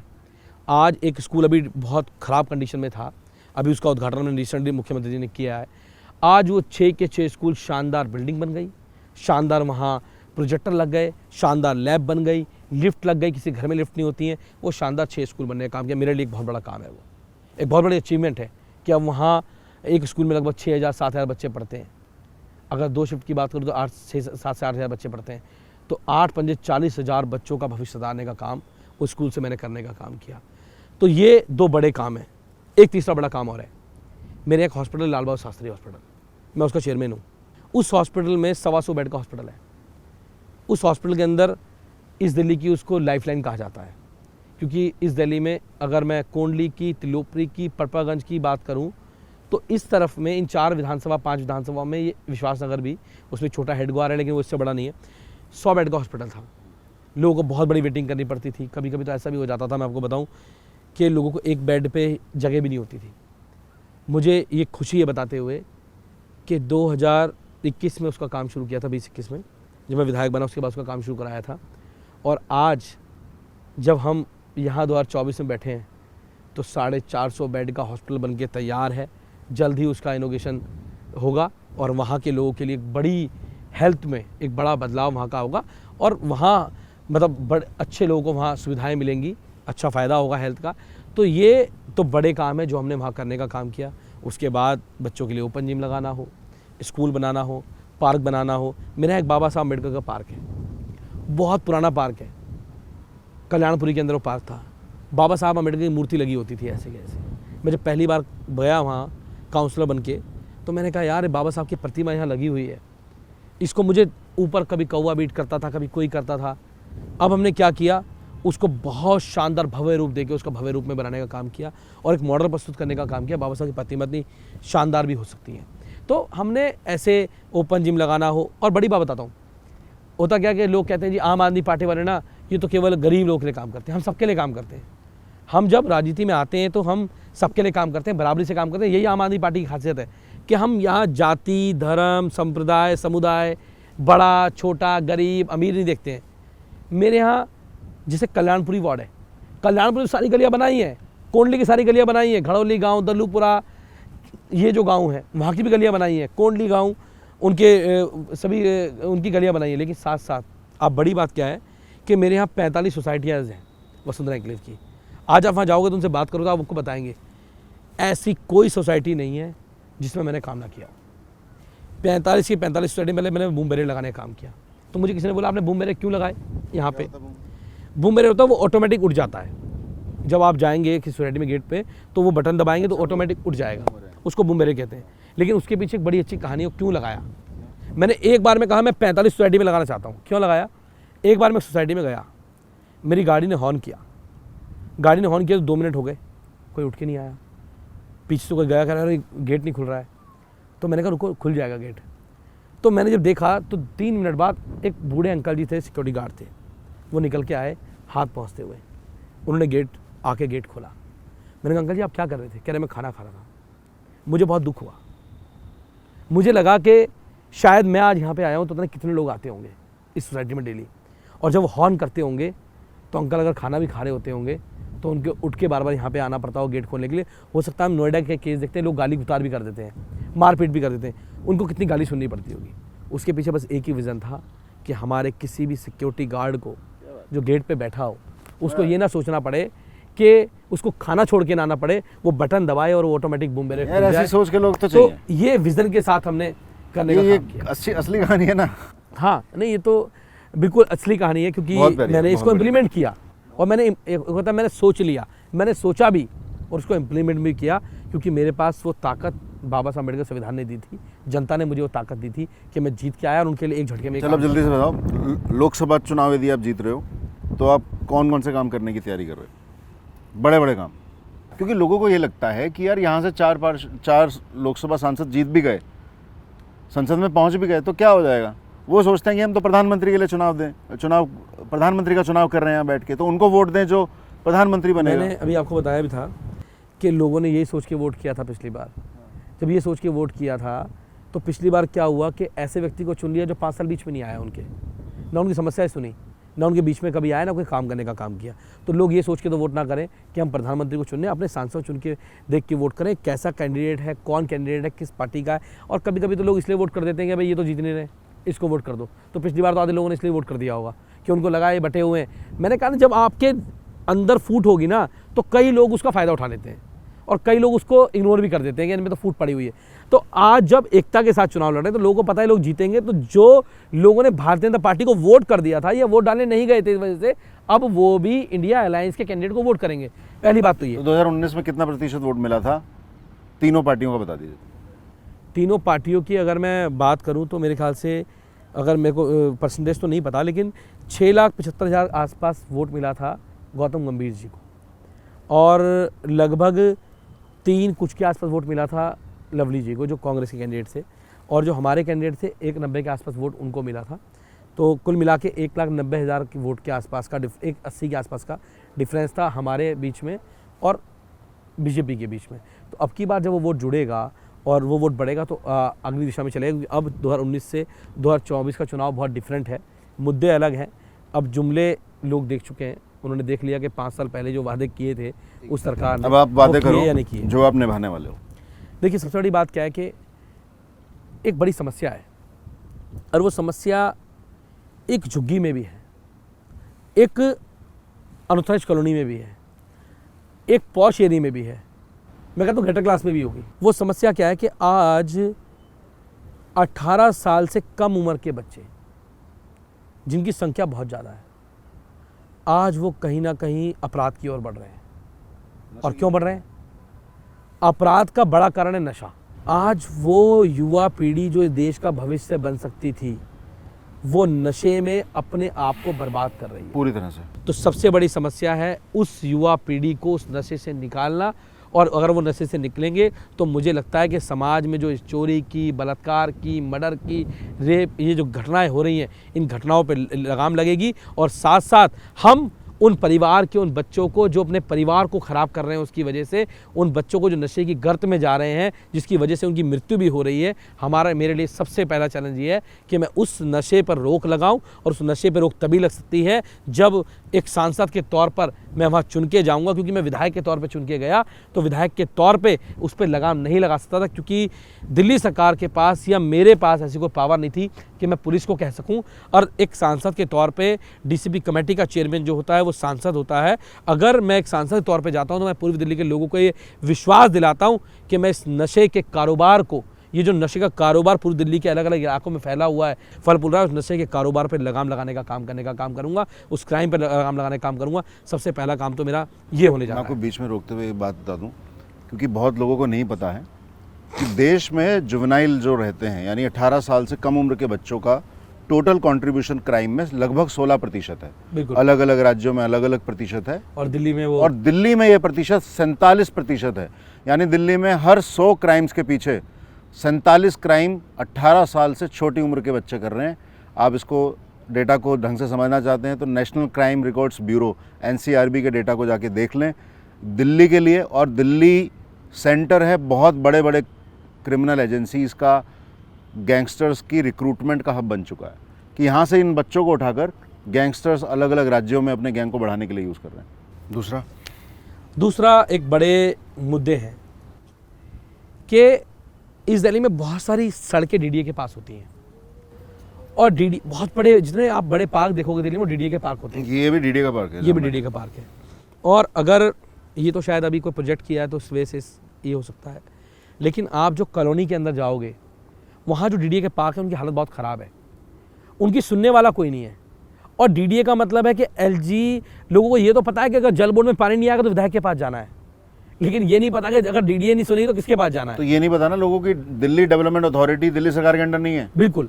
तो ये भी मैं बताना चाहता हूँ लोगों को कि अगर आप जल बोर्ड के पानी के लिए नहीं आने पर विधायक के कार्यालय जाते हो, तो अगर DDA का पार्क डेवलप नहीं है, DDA की सड़क टूटी हुई है, DDA को ज़मीन नहीं दे रही है, तो उसके लिए आपको सांसद के पास जाना चाहिए। लेकिन सांसद उन्हें मिला नहीं 5 साल में, 10 साल में, क्योंकि ऐसे लोग आए जिनके पास कार्यालय भी नहीं पता था। अब की बार उनके बीच का उनका बेटा सांसद बनेगा, तो आप अपने DDA की किसी भी समस्या को लेकर मेरे पास आ सकते हो, मैं उसका समाधान करूंगा। जहाँ DDA की सड़कें टूटी हैं उनको ठीक करने का काम करेंगे। एक और बड़ी बात है कि अभी हम लोगों ने दिल्ली में स्कूल बनाए, स्कूल में जहाँ हमारे पास ज़मीन थी वहाँ हमने उसको डेवलप करके बना दिया, शानदार बिल्डिंगें बना दी। स्कूल और भी चाहिए, लेकिन होता क्या है कि डीडीए की ज़मीन पर कोई बीजेपी का एक पार्षद तो कब्जा कर सकता है, कोई एक भूमाफिया कब्जा कर लेगा डीडीए ज़मीन पे। लेकिन अगर मैं एज ए विधायक या एज ए सरकार होने के नाते डीडीए से कहूँ कि यहाँ पे एक अच्छा स्कूल बनाना है, हमें आप ज़मीन दे दो, हमें एक स्पोर्ट कॉम्प्लेक्स बनाना है, हमें एक ज़मीन दे दो, हमें लक्ष्मी नगर एक हब है स्टूडेंट्स का, हमें उनके लिए एक बड़ी लाइब्रेरी बनानी है, आप हमें ज़मीन दे दो। मेरा न्यू कोंडली का एरिया, वहाँ पे लोगों के पास बारातघर नहीं है, आप हमें ज़मीन दे दो, हम बारातघर बनाना चाहते हैं। सरकार पैसा देना चाहती है, सरकार के पास कमी नहीं है पैसे की, काम करना चाहती है, लेकिन डीडीए एक भूमाफिया ज़मीन कब्जा करा सकती है। लेकिन वो सरकार को ज़मीन स्कूल बनाने के लिए, मोहल्ला क्लिनिक बनाने के लिए, अस्पताल बनाने के लिए, स्पोर्ट कॉम्प्लेक्स बनाने के लिए, सीनियर सिटीजन के लिए कोई सेंटर बनाने के लिए, हमारी महिलाओं के लिए कोई सेंटर बनाने के लिए वो ज़मीन नहीं देगी। अगर आपका बेटा, आपका भाई सांसद बन के जाएगा तो वो ज़मीन भी लेके आएंगे और पूर्वी दिल्ली के लोगों के लिए जिस जगह पर जहाँ ज़रूरत होगी कम्युनिटी सेंटर बनाने की, वो कम्युनिटी सेंटर भी बनाएंगे, कहीं पर जरूरत होगी स्कूल बनाने की स्कूल बनाएंगे, कहीं जरूरत होगी अस्पताल बनाने की अस्पताल बनाएंगे, कहीं जरूरत होगी मोहल्ला क्लिनिक बनाएंगे, कहीं जरूरत होगी हमारे बुजुर्गों को बैठने के लिए हमें जगह देनी है, उनके उसके लिए जगह देनी है, वो बनाएंगे, कहीं क्लब बनाने की जरूरत होगी क्लब बनाएंगे, जो जरूरत होगी वो बनाएंगे और डीडीए से ज़मीन लेके आएंगे। सबसे बड़े काम ये हैं जिनको हम करने का काम करेंगे और इससे बड़ा काम। कुलदीप भाई, अपने बैकग्राउंड के बारे में ज़रूर बताओ कि कैसे राजनीति में आना चुना, क्यों आम आदमी पार्टी चुनी और इससे पहले क्या करते रहे आप पार्टी में आने से पहले, चुनाव लड़ने से पहले? अब पीछे एक्चुअल में बैकग्राउंड ऐसा था जहाँ से हम आते थे कि ब्रदर ऑलरेडी हमारे डॉक्टर अम्बेडकर बाबा साहब के मूवमेंट को लेके चलते थे। वहाँ से मैं भी बाबा साहब के अम्बेडकर मूवमेंट को आगे बढ़ा रहा था, काम कर रहा था। तो वहाँ से शुरू किया कि भाई बहुजन जो हमारे बच्चे आते हैं, जो SC/ST बच्चे आते हैं, उनके फॉर्म भरने में दिक्कतें होती हैं, उनको हम शुरू करेंगे। बाद में तो फिर हमने सबके लिए, जो भी जनरल भी आते हैं, सब बच्चे आते हैं, सबके लिए हम जो मदद होती सबके लिए करते थे, बराबरी से करने का काम किया। अब वहाँ से शुरू हुए तो 2011 में अन्ना आंदोलन शुरू हो गया। अब ये तो दिमाग में था यार, लोगों की मदद करते हैं, लोग गरीब बच्चों के लिए उनके एडमिशन में काम करते थे, उनके एडमिशन कराने का काम करते थे। तो अन्ना आंदोलन शुरू हुआ तो ये समझ में आया ये जो अन्ना आंदोलन चल रहा है ये ऐसे लोग कर रहे हैं जो बहुत ईमानदार लोग हैं और कहीं ना कहीं जो पूरा सिस्टम है वो बड़ा करप्ट है। उस सिस्टम को बदलने के लिए, इस देश की राजनीति को बदलने का काम कर रहे हैं। हम उस मूवमेंट में जुड़े, वहाँ से आम आदमी पार्टी बनी, आम आदमी पार्टी के लिए काम करना शुरू किया, गली गली में गए, एज ए वॉलंटियर काम करना शुरू किया। लेकिन ये नहीं सोचा था कभी भी कि यार हम निगम पार्षद बनना है, विधायक बनना है, ये एम था ही नहीं कभी भी। ये तो काम करते गए, काम करते गए, काम करते गए, पार्टी बनी, सरकार बनी, सरकार में आए, लोगों के लिए काम करते रहे। और लेकिन ये भी सोचते थे यार कि जिस बैकग्राउंड से हम आते हैं, मेरे पिताजी एक सफाई की नौकरी करते हैं, एक सफाई कर्मचारी थे, तो वहाँ से ये भी लगता था कि यार जो कॉलेज में जाते थे तो कॉलेज में तो जो राजनीति कर रहे हैं बहुत बड़े बड़े लोग हैं, बहुत बड़ी बड़ी गाड़ियाँ होती थी, उनके पहले उनके भाई प्रेसिडेंट होते थे, फिर वो आके प्रेसिडेंट बनते थे, उनके चाचा प्रेसिडेंट होते, फिर वो आके बनते थे। तो ये समझ में आया कि हम इसमें कर पाएंगे कि एक सफाई कर्मचारी के पिताजी हों, वो इसमें कर पाएगा। तो फिर लगा यार आम आदमी पार्टी को उम्मीद है। उस उम्मीद से वहाँ गए और 17 में चुनाव लड़े। और उससे पहले की बात करूँ तो जब मेरे को ये अच्छी तरह याद है कि आज जब अखबारों में कभी फ़ोटो आती तो लगता है कि मैं 2008 में मेरा एडमिशन हुआ था कॉलेज में। 2006 में मैं 10वीं क्लास पास करी, तो 2006 से लेकर 2009 तक 3 साल का जो पीरियड था मेरी ज़िंदगी, 10वीं से लेकर मतलब फर्स्ट ईयर तक का 3 साल मैंने खूब अखबार डाले। अखबार डाटे? मैं अखबार डाला करता था। अखबार बांटे मतलब घरों में अखबार बांटते थे हम लोग। और कहाँ बांटते थे, जैसे मेरा यहाँ IPEX मधुविहार एक सेंटर है, उस सेंटर से हम कॉपियाँ उठाते थे। हमारा एक ऑनर था जिसके पास सारी कॉपियाँ होती हैं, उससे हम कॉपियाँ उठाते थे और जाके कड़कड़ुमा, मेरे यहाँ गांव है, सैनी इंक्लेव है, ये वाला एरिया मेरे पास था, वहाँ 200-250 कॉपी होती थी, वो बांटते थे और आ जाते थे। कितना पैसा मिलता था उसका? उस समय मेरे ख्याल से 400 रुपये मिलते थे। इस बैकग्राउंड से उठ के आए और फिर लगा कि आम आदमी पार्टी एक ऐसा रास्ता है जिसको आप चुनोगे। और यहाँ आया और आज 34 साल की उम्र में सांसद चुनाव लड़ रहा हूँ। तो मैं इस देश के सभी युवाओं से भी कहना चाहता हूँ यार कि आम आदमी एक ऐसा प्लेटफॉर्म है जहाँ आकर आप इस देश की राजनीति की व्यवस्था को बदल सकते हैं, जहाँ आकर आप राजनीति में आगे बढ़ सकते हैं। बहुत सारी पार्टियां आपको युवा मोर्चे में उलझाए रखेंगी, आपको बाकी चीज़ों में उलझाए रखेंगी, लेकिन जब आपको टिकट देने की बारी आएगी तो आपकी कहीं ना कहीं आपकी एज बीच में आ जाएगी, आपका बैकग्राउंड बीच में आ जाएगा, आपकी जाति बीच में आ जाएगी, आपका परिवार बीच में आ जाएगा। आम आदमी पार्टी ऐसी पार्टी है, अगर आप ईमानदारी से, मेहनत से, लगन से पार्टी के लिए काम करोगे, जनता के लिए काम करोगे, सेवा करोगे, तो आपके बीच में ना तो कभी आपकी जाति आएगी, ना आपकी एज आएगी, ना आपका बैकग्राउंड आएगा। आपको राजनीति में आप कहीं भी जाने का मौका आपको मिलेगा, वो एक आम आदमी पार्टी है। तो सभी युवाओं से मैं कहना चाहता हूं कि आप सब आम आदमी पार्टी जुड़ो और अरविंद केजरीवाल जी के हाथ को मजबूत करो और इस देश की राजनीति को बदलने के लिए इसमें शामिल होने का काम हो। बहुत सुंदर। अब आपको कोई ऐसी घटना आपको याद आती है कि जो टच कर गई हो, आपने इतने लोगों की मदद की, कोई टच कर गई हो ऐसी, मतलब होता है ना कुछ हृदय विदारक कोई ऐसी सिचुएशन रही हो जिसमें आप? देखो, सबसे बड़ी बात तो एक है कि ये तो बहुत रिसेंटली की बात है, ज़्यादा टाइम भी नहीं हुआ। एक महिला थी और उस महिला मेरे ऑफिस पे आई और उस महिला ने मुझसे ऑफिस पे आके कहा कि मुझसे मिलना चाहती थी वो। तो मेरा ऑफिस बड़ा ओपन है, तो मैंने उनको कहा भेजो। तो मैं मिला उनसे, तो वो रोने लगी। मैंने कहा क्या हुआ? तो वो कह रही है मेरी बेटी है और ये पढ़ना चाहती है। तो मैंने कहा हम इनकी मदद करेंगे पढ़ने में, मैं इसका एडमिशन करा देता हूँ। उन्होंने कहा नहीं नहीं, ये एडमिशन तो है इसका, ये स्कूल में पढ़ती है। मैंने कहाँ पे? उसने कहा दिल्ली बोर्ड सरकारी स्कूल में पढ़ती है। तो मैंने कहा फिर समस्या क्या है, पढ़ती है तो उस महिला ने मुझे एक बात कही कि ये पढ़ना चाहती है, बड़ा आदमी बनना चाहती है, लेकिन ये इसके पापा की कोविड में डेथ हो गई तो हमारी घर की आर्थिक स्थिति ठीक नहीं है। तो मैंने कहा मुझसे आप क्या मदद चाहते हैं? कह रही है पढ़ने में कमज़ोर है, मैं इसको ट्यूशन पढ़ाना चाहती हूँ। तो मैंने कहा ट्यूशन की फ़ीस कितने रुपए है? तो उसने कहा कि इसकी फ़ीस ट्यूशन की 600 रुपये है। तो मैंने कहा आप ट्यूशन 600 रुपये को ज़्यादा फीस नहीं है? कह रही इसके पापा की डेथ होने के बाद 600 रुपये मेरे पास नहीं है।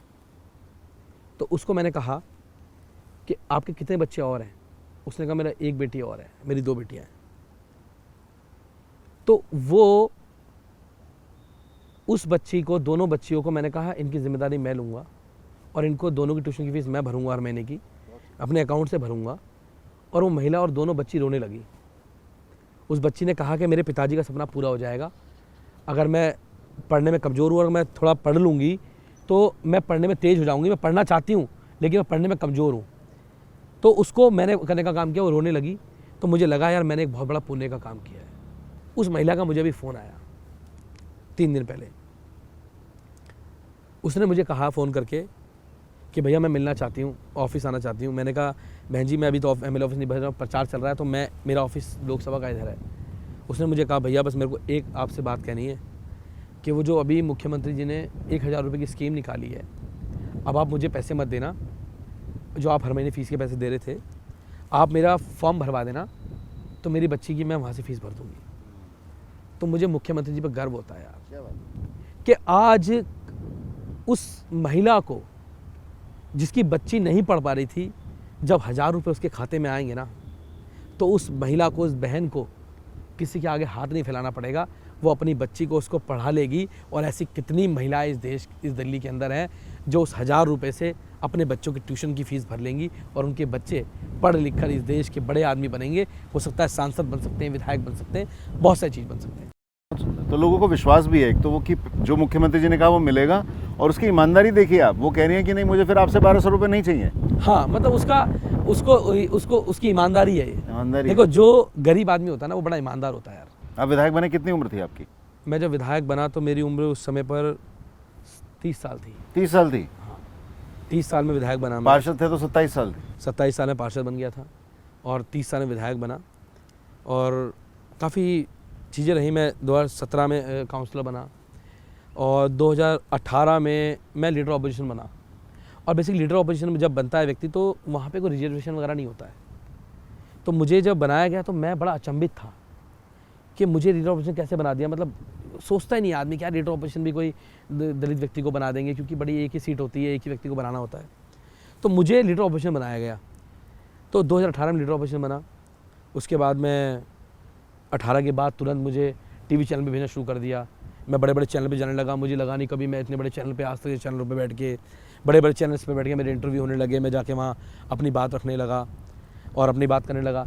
तो ये 18 में, 19 में मुझे ये अचीवमेंट मिली। उसके बाद 20 में मुझे एमएलए का टिकट दे दिया। 30 साल की उम्र में मैं एमएलए बन गया। ये मेरे लिए एक बड़ी उपलब्धि थी, बड़ी अचीवमेंट थी। मेरे लिए भी, एक उन लोगों के लिए भी जो कभी सोच नहीं पाते कि कोई गरीब घर से, गरीब तबके से उठ के भी यहाँ तक पहुँच सकता है, उनके लिए भी एक बड़ी अचीवमेंट थी। मैं जब रिसर्च कर रहा था तो मैंने ये पढ़ा कि एक नारा अरविंद जी ने दिया कि संसद में भी केजरीवाल, तभी बनेगी दिल्ली और खुशहाल। तो कैसे खुशहाल बनेगी उसका, इस मैसेज को, ये तो एक नारा हुआ, इस मैसेज को यदि आपको जनता को डिलीवर करना है, ठीक से उन्हें समझाना है कि इसके मायने क्या हैं, तो आप आपके कैमरे पे फोकस करके बताएं कि इसका मतलब क्या है और जनता आपको वोट क्यों दे। आज के परिप्रेक्ष्य में देखोगे तो सबसे बड़ी बात तो ये है कि जिसे मैंने आपको छोटे छोटे 2-3 उदाहरण बताए थे अभी, कि भाई मुझे लॉ एंड ऑर्डर को ठीक करना है।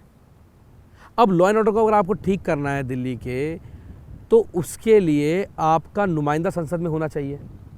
आप एक सड़क अच्छी बना सकते हो, एक पार्क अच्छा बना सकते हो, एक वहाँ पानी की सुविधा अच्छी दे सकते हो, लोगों को बिजली पानी दे सकते हो, लेकिन अगर लॉ एंड ऑर्डर ठीक नहीं होगा तो वहाँ की व्यवस्था सारी ख़राब हो जाएगी। अगर उनके नुमाइंदे संसद में होंगे तो दिल्ली खुशहाल होगी। उसके साथ साथ मैंने डीडीए सड़कों के आपको बताया कि दिल्ली में आज भी कई जगहों पे ऐसे चीज़ें हैं, डीडीए के बड़े बड़े पार्क्स हैं, हम स्कूल बनाना चाहते हैं, अस्पताल बनाना चाहते हैं, जगह जगह पे वहाँ ज़मीन नहीं मिलती है, जहाँ जितना मिलता है हम उतने में अच्छा करने की कोशिश करते हैं, दिल्ली को आगे बढ़ाने की कोशिश करते हैं, और दिल्ली को जितना हमें मिला हमने उसमें दिल्ली को आगे बढ़ाने की कोशिश करी। लेकिन अगर दिल्ली को और खुशहाल बनाना है तो एक संसद का रिप्रेजेंटेटिव अगर दिल्ली का होगा तो वो उसके अधिकार की बात करेगा, पहली बात। दूसरी एक और बात क्या है कि जब भी दिल्ली के लोगों के वोट के अधिकार की बात आती है, दिल्ली में एक चुनी हुई सरकार है, दिल्ली के लोग जनता को, उस सरकार को वोट देते हैं। अगर उस सरकार के अधिकार छीने जाते हैं, उस सरकार के अधिकारों पे अगर कुठाराघात किया जाता है, जो लंबी लड़ाई सुप्रीम कोर्ट में लड़ी जाती है और माननीय सर्वोच्च न्यायालय कहता है कि दिल्ली की जनता के पास उसके अधिकार होंगे, दिल्ली की चुनी हुई सरकार सर्वोच्च सरकार होगी, उसके बाद अगर कोई लेफ्टिनेंट गवर्नर उस सरकार से अधिकार छीनता है तो उसकी आवाज़ को बुलंद करने वाला दिल्ली का नुमाइंदा संसद में तो होना चाहिए ना। अगर संसद में नुमाइंदा होगा तो मुझे लगता नहीं है कि कोई भी लेफ्टिनेंट गवर्नर जैसे लोग, वो वायसराय जैसे लोग दिल्ली के कामों में अड़ंगा अड़ा पाएंगे। दिल्ली के काम और तेज़ी से आगे बढ़ेंगे और तेज़ी से उनका दिल्ली के लोगों का काम होने का काम होगा। उसके साथ साथ आपने देखा होगा कि आज दिल्ली के चुने हुए मुख्यमंत्री, जिनके दिल्ली की जनता ने चुना, केवल राजनीतिक द्वेष के कारण आज वो जेल के अंदर हैं। अगर संसद में उनके नुमाइंदे होंगे तो निश्चित रूप से उनकी ताकत बढ़ेगी, उनके हाथ मजबूत होंगे और ज़्यादा दिल्ली के लोगों के लिए काम करने का काम हम कर पाएंगे। तो और एक और बात बताता हूँ, अभी मुख्यमंत्री जी ने एक पॉलिसी लेके आए। उन्होंने कहा भाई कोविड काल के अंदर दिल्ली के लोगों के पानी के बिल बहुत ज़्यादा आ गए थे और मीटर रीडर ने रीडिंग कर ली थी, लोग मानते हैं हाँ ये हुआ था, रीडिंग नहीं कर, घर बैठ कर रीडिंग बना दी अपने ऑफिस के अंदर। तो उन्होंने कहा भाई दिल्ली के लोगों के वन टाइम सेटलमेंट स्कीम हम लेके आ रहे हैं, ये स्कीम लागू होनी चाहिए। जब दिल्ली की चुनी हुई सरकार जो जनता के प्रति जवाबदेह है, उस सरकार ने कोई स्कीम बनाई, बिल माफ़ी की योजना लेके आई, तो अगर उस सरकार को उस बिल की स्कीम को कोई लेफ्टिनेंट गवर्नर रोक दे, कोई अधिकारी रोक दे और उस स्कीम को पास कराने के लिए मुख्यमंत्री जी को धरने देने पड़े, तो आप सोचो कि निश्चित रूप से आपको अपनी संसद में नुमाइंदगी दिल्ली के लोगों को भेजनी पड़ेगी। और मैं तो एक बात और कह रहा हूँ, अगर दिल्ली के लोग आज नहीं जागे और 2024 के चुनाव में अपने नुमाइंदे आपने दिल्ली से नहीं भेजे, तो मैं आपको दावे से कह रहा हूँ, दिल्ली, जहाँ दिल्ली के लोगों पे एक सरकार चुनने का अधिकार है, वो सरकार चुनने का अधिकार भी ये मोदी सरकार छीन लेगी आप लोगों से, ये भाजपा की सरकार छीन लेगी आप लोगों से। आपको अपने नुमाइंदे भेजने हैं, अपने नेता अरविंद केजरीवाल जी के हाथ को मजबूत करना है, तो अब की बार दिल्ली से सांसद जिता के भेजो, हमारे नुमाइंदे जीत के जाएंगे, अरविंद केजरीवाल जी की बाजू बनेंगे, मजबूती के साथ उनके काम करेंगे, तो दिल्ली और खुशहाल होने का काम होगी। और उसके साथ साथ जब हम दिल्ली खुशहाली की बात करते हैं तो मेरे मयूर विहार फेज़ 3 है। अब उस मयूर विहार फेज़ 3 के अंदर आप सोचो, मैं पिछले 4 साल से ये आवाज़ उठा रहा हूँ कि मुझे वहाँ पर मेट्रो लेके आनी है। उस मेट्रो के लिए, क्योंकि मेट्रो में दिल्ली सरकार भी है और केंद्र सरकार भी है, दोनों का रोल है। एक सांसद के तौर पे जो आपने मुझसे पूछा था कि आप गौतम गंभीर से मिलने का समय मांगा, मैंने उस मेट्रो को लाने के लिए ही गौतम गंभीर समय मांगा था कि मैं उनसे बातचीत कर पाऊँ, वो भी मेरे साथ चलें। लेकिन दिल्ली के लोगों को वो सांसद कभी मिले नहीं, मुझे भी नहीं मिले, और कहते हैं ना कि भगवान को कुछ और मंजूर था। भगवान को ये मंजूर था कि ये व्यक्ति जो कोंडली के लोगों के लिए मेट्रो लेके आना चाहता है, जो उनकी लड़ाई लड़ रहा है, इसको एक सांसद के पास जाना पड़ रहा है, वो सांसद नहीं मिल रहा है, इसको ही सांसद बना दो, ये लड़ाई लड़ने का काम करेगा, मेट्रो लेके आएगा हमारे लिए। तो अब भगवान ने वो कम से कम मेरे ऊपर कृपा करी कि अब मैं सांसद चुनाव लड़ रहा हूँ और पूरी दिल्ली सांसद बनूंगा, तो उनके लोगों की लड़ाई लड़के वहाँ के लोगों के लिए मेट्रो लाने का काम करूँगा। ये ऐसे काम हैं जिनको रोकने का काम कहीं ना कहीं आज की डेट में जो सांसद को करने चाहिए थे। अगर संसद में हमारी नुमाइंदगी होगी तो दिल्ली खुशहाल होगी, और संसद में केजरीवाल होंगे तो दिल्ली और खुशहाल होगी, दिल्ली और खुशहाली की ओर बढ़ेगी। अच्छा, वैसे जैसे आपने एक सांसद और एक विधायक का रिलेशन एक्सप्लेन किया, मुझे तो ये डाउट भी होता है कि जब आप चुन के आ जाओगे, या जैसे बीजेपी के सांसद चुन के आ गए, वो जानते होंगे कि फलाना व्यक्ति तो आम आदमी पार्टी का वोटर है, आप जानते हो फलाना वोटर जो है बीजेपी का वोटर है, आप लोग उनके लिए काम नहीं करोगे? ऐसा होता है कि नहीं? सच्चे सच्चे बताओ। मुझे लगता है कि इस मानसिकता से भाजपा काम करती होगी, आम आदमी नहीं करती। मतलब विशेष तौर पे मैं अपनी बता देता हूँ आपको। मैं तो जहाँ से एमएलए था, मैंने वहाँ, मेरे पास बीजेपी के लोग भी आए, मैंने उनका पूरा सम्मान किया, कांग्रेस के लोग भी आए, उनके लिए भी सम्मान किया, और ख़ास तौर से वहाँ भी अच्छा काम करने की कोशिश करी जहाँ से वोट नहीं मिला था। इसलिए क्या? क्योंकि उन्होंने मेरा काम नहीं देखा था। मैंने इसलिए वहाँ काम किया कि अगली बार अगर ये मेरा काम देखेंगे तो मेरे काम को वोट देंगे, जो मैंने इनके लिए काम किया है। ऐसे बहुत सारे पॉकेट्स हैं मेरे यहाँ जहाँ से वोट नहीं मिलता, नहीं मैंने वहाँ काम किया तो लोग मुझे वोट देंगे। और साथ साथ मैं आपको एक अच्छी बात बताता हूँ। कोविड काल में मुझे कॉल आता है, एक लड़की थी, रात को 2 बजे उन्होंने मुझे कॉल किया बहन ने, और मुझे बोला आप कुलदीप मोनू जी बोल रहे हो एमएलए? मैंने कहा हाँ मैं बोल रहा हूँ। कहती मैं चंडीगढ़ से बोल रही हूँ। मैंने कहा हाँ बताइए। कह रही मुझे आपकी बहुत मदद चाहिए। वो बेचारी रोने लगी फ़ोन पे। कह रही मेरी मदर है और उनका ऑक्सीजन लेवल बहुत डाउन हो गया है और उनको हॉस्पिटल में बेड चाहिए, आप उनको बेड कैसे करा दो, कैसे भी करा के केजरीवाल से बोल के आप उनको बेड अरेंज करा दो। मैंने कॉल लगाया डॉक्टर्स वगैरह को, तो मैंने उनको कॉल किया वापसी। मैंने कहा एक काम करो, वहाँ पे आप जाइए, वहाँ डॉक्टर मिलेंगे ये, और अपनी मदर को आप वहाँ भेज दीजिए। जीटी मैंने उनको एडमिट कराया था। तो मुझे अभी एक प्रोग्राम में मिली और उन्होंने बेझिझक लोगों के सामने ये कहा कि कुलदीप जी आपने मुझे पहचाना, मैं वही वॉलंटियर हूँ जिसके लिए मेरी बेटी आपको कॉल कर रही थी, और उसने आपको बताया भी था, लेकिन आपको शायद ये तो पता था मैं बीजेपी की कार्यकर्ता हूँ, आपको ये नहीं पता था मैं इस मंडल के अध्यक्ष हूँ। मंडल के अध्यक्ष हूँ बीजेपी की। अच्छा। और आपने मेरे लिए काम किया है, मैंने उनके हाथ जोड़े, नहीं बहन जी। उन्होंने कहा कि आपने ज़िंदगी मेरी जो है वो आपकी वजह से है।